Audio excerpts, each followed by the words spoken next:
Atenção! Começa agora uma teleaula de matemática do ensino fundamental. Você vai assistir a teleaula de número 14. Bons estudos!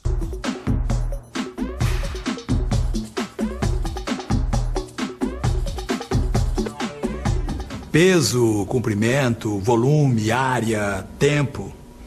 Na aula passada, nós conhecemos essas unidades de medida. Hoje, nós vamos ver como é que se faz para calcular o volume e a área das coisas. Vamos nessa?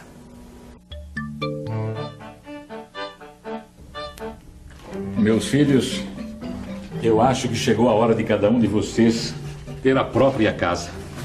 Ser dono do próprio teto. Dar uma casa eu não posso dar, mas um terreno eu posso. Para fazer uma divisão justa, eu desenhei o terreno neste papel quadriculado e dividi em 4 partes iguais. Não sei não. Acho que saí prejudicada nessa divisão. Olha aqui o meu terreno. É muito menor que o do Abel. Eu acho essa divisão não tá certa, não. Eu também fiquei com um terreno menor. E agora, hein? Até o seu Etevaldo ficou na dúvida. Será que ele foi mesmo justo na divisão? Como a gente faz para saber? Só tem um jeito. A matemática vai ter que entrar na história.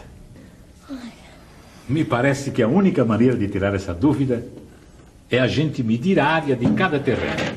Mas como é que o senhor vai medir a área de terrenos tão irregulares como estes? Ah, minha filha, é fácil.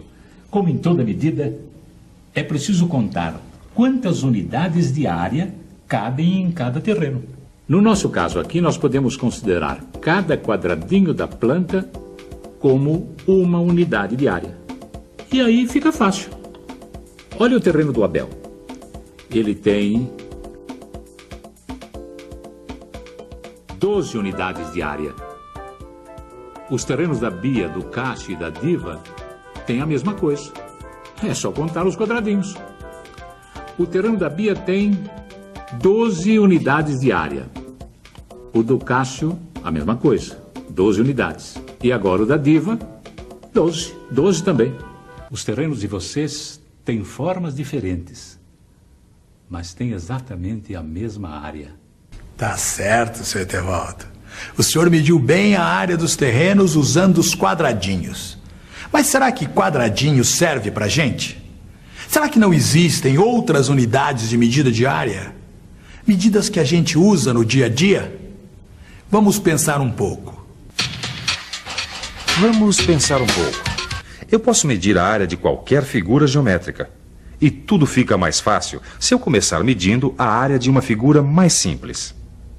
Isso mesmo, simples como o quadrado. Ele tem todos os lados iguais. Se o lado do quadrado mede 1 metro, a área é de 1 metro quadrado. Se o seu lado tiver 1 quilômetro, então sua área será de 1 quilômetro quadrado. Se tiver 1 centímetro, a área será de 1 centímetro quadrado. O que a gente pode concluir disso tudo? Uma relação entre o lado e a área do quadrado. Como a gente viu na aula anterior, em 1 centímetro cabem exatamente 10 milímetros. E isso a própria régua pode nos mostrar.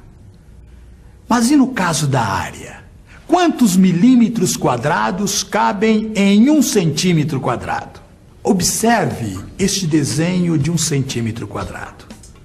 Se em cada centímetro tem 10 milímetros, então, para sabermos quantos milímetros quadrados temos aqui, basta multiplicar 10 milímetros vezes 10 milímetros, o que nos dá um número de 100 milímetros quadrados. Ou seja, em um quadrado de 1 centímetro quadrado, cabem 100 quadradinhos de 1 milímetro quadrado. Da mesma maneira que a gente calculou quantos milímetros quadrados cabem em 1 centímetro quadrado, também dá para a gente relacionar outras unidades de área. Veja aí a tabela. 1 metro quadrado é o mesmo que 100 centímetros vezes 100 centímetros. Assim, eu posso dizer que em 1 metro quadrado eu tenho 10.000 centímetros quadrados. Já em 1 quilômetro quadrado, eu posso dizer que eu tenho 1000 metros vezes 1000 metros, o que dá uma área de 1 milhão de metros quadrados. Será que, sabendo essas coisas, nós não podemos ajudar a família do Etevaldo a entender melhor o problema dos terrenos? Vamos ver. Você é teimosa mesmo, hein, Diva? O pai já não explicou como ele dividiu esses terrenos? Ele não contou na nossa frente o número de quadradinhos de cada um. E não tem todos 12. Eu sei que ele explicou, mas não dá pra fazer de outra forma, multiplicando os lados? Claro que dá. Quer ver? O meu terreno tem 3 unidades aqui e 4 aqui. 3 vezes 4 dá 12 unidades de área. O terreno da Bia, por exemplo, são 2 unidades aqui e 6 aqui. 2 vezes 6 também dá 12. Até aí tudo bem. E o meu terreno e o do Cássio? Olha a forma estranha que eles têm. Mas isso não é problema. Se a gente imaginar que os quadradinhos possam mudar de lugar, não vai ser nada difícil transformar esses terrenos em retângulos. Olha aí. Agora também dá para calcular a área deles fazendo a multiplicação. Tanto um terreno como outro tem 4 quadradinhos aqui e 3 aqui. 3 vezes 4 dá 12.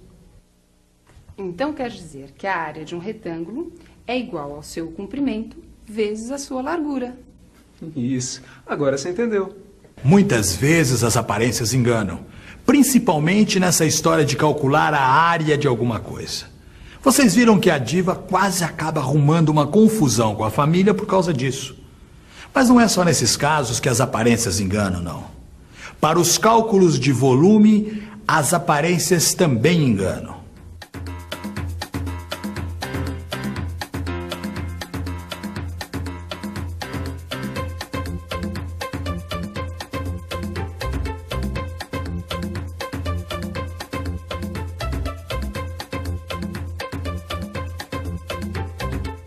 Nossa, eu tô com muita sede. Vou tomar água de coco neste copo aqui, que é bem maior. Não, peraí.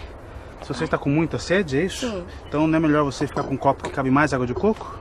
Sim, e é esse aqui, não é? Pelo menos parece que ele cabe mais. Não tenho certeza disso não, hein?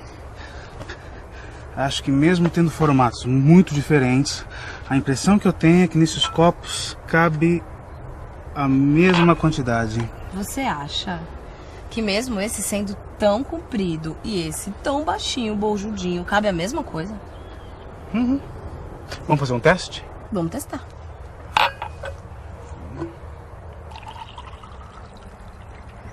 Cuidado para não derramar.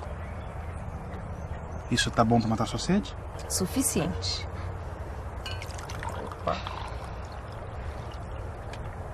Ah, e aí? Tem ou não tem a mesma capacidade? Tem. É por isso que você não pode deixar se enganar pelas aparências na hora de calcular a capacidade de um recipiente. Pois é, e o cálculo de volume é super parecido com o cálculo de área que a gente já viu nessa aula. Eu diria, inclusive, que são estudos análogos. Estudos análogos? Análogo, semelhante, comparável, equivalente. Como a gente viu, há uma analogia, ou seja, uma semelhança entre o estudo de áreas e o de volumes. Pois é, mas em termos práticos, como é que isso se dá? Vamos pensar um pouco? Vamos pensar um pouco. Então a primeira coisa que eu tenho que fazer é rever o que eu aprendi sobre áreas. Uma unidade de área é representada por um quadrado de lado 1. Ou seja, um quadrado de lado igual a 1 metro tem área de 1 metro quadrado. Bem, mas e o volume? Como é que fica? Eu represento uma unidade de volume por um cubo de aresta 1. Aresta, como você está vendo, é o lado de um dos quadrados que formam o cubo. Neste cubo aqui, por exemplo, cuja aresta tem 1 metro, o volume será de 1 metro cúbico.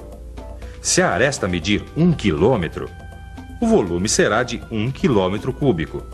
E se tiver 1 centímetro, o volume será de 1 centímetro cúbico. Você está lembrado que quando a gente estudou o cálculo das áreas, no começo da aula, Foi possível calcular, por exemplo, quantos milímetros quadrados tinham em 1 centímetro quadrado? Pois é.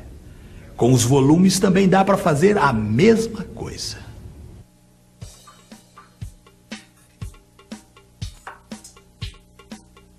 Um centímetro é igual a 10 milímetros. 1 centímetro quadrado é igual a 10 vezes 10, que é igual a 100 milímetros quadrados. 1 centímetro cúbico é igual a 10 vezes 10 vezes 10, que é igual a 1000 milímetros cúbicos. O litro é a unidade de volume que mais usamos no nosso dia a dia. Mas como é que se chegou ao litro? A partir da experiência, ao se testar volumes, descobriu-se que o litro é a medida do volume de um cubo de aresta igual a 10 centímetros como este aqui. Não entendi, não. Como assim? Olha só, o que eu quero dizer é que o litro corresponde ao mesmo volume que um cubo deste comporta. Vamos ver? Vamos ver. Tá cheio até a boca, né? Até a boca.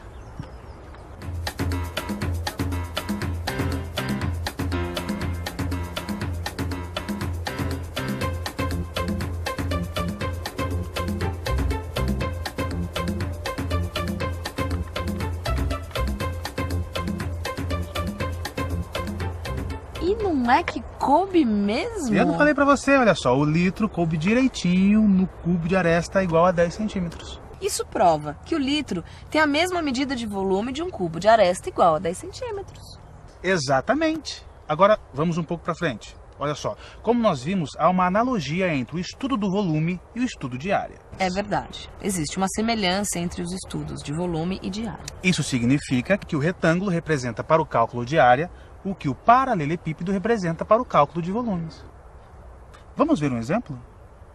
Nesta caixa d'água cabem exatamente 4 vezes 3 cubos de 1 metro cúbico no seu piso. E aqui sobre estes cubos cabem mais 12. Vimos que podemos calcular o volume multiplicando o comprimento pela largura da base, como se estivéssemos medindo a área da base da caixa d'água e depois multiplicando o resultado pela altura da caixa para saber quantos cubos de 1 metro cúbico podemos empilhar sobre a primeira arrumação. Logo, o volume dessa caixa d'água é de 2 vezes 4 vezes 3, que é 24 metros cúbicos. O volume do paralelepípedo é igual à área da base vezes a altura. E atenção, se liga aí que é hora da revisão. Na aula de hoje, a gente estudou como calcular a área de algumas figuras, como o quadrado e o retângulo. Como você viu, também é possível transformar outras figuras através de cortes precisos em retângulos e daí calcular sua área. Você viu também que um terreno mais comprido pode ter a mesma área que um outro mais curto e mais largo. E conferiu ainda que o que acontece em áreas é análogo ou semelhante ao que acontece com volumes. Assim, um copo alto pode ter o mesmo volume que um outro mais baixo, porém mais largo. Ainda de modo análogo ao estudo das áreas, conhecemos o cubo unitário de 1 litro, de 1 metro cúbico e o volume do paralelepípedo. Nos nossos próximos encontros, a gente vai avançar ainda mais nesse assunto. Mas, por enquanto, é importante que você aprofunde seus conhecimentos sobre esses assuntos, praticando os exercícios desta aula que estão no livro, certo? Até a próxima!